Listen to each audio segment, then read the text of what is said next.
ছোট ছোট টুকরো করে ভেটকি মাছের ফ্রাই, আদা রসুন নুন আমের আচার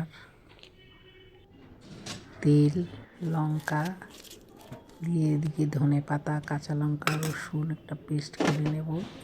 এটা দিচ্ছি চালের গুঁড়ি হলুদ, এটা হচ্ছে মুড়ি গুঁড়োটা করে নিচ্ছি। এটা দিলে খুব মুচমুচে হয়, খুব টেস্টি হয়, আপনারা করে দেখবেন।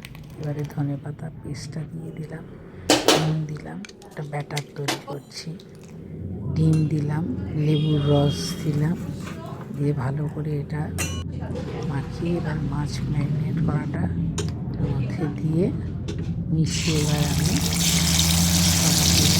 ভেজে নিচ্ছি। আপনারা শুধু একবার খেয়ে দেখবেন, ভালো লাগলে প্লিজ লাইক কমেন্ট শেয়ার করবেন। যারা নতুন দেখছেন আমার চ্যানেলটা তারা প্লিজ একটা সাবস্ক্রাইব করে দেবেন আর আমার পাশে থাকবেন। আজকের মতো এখানে।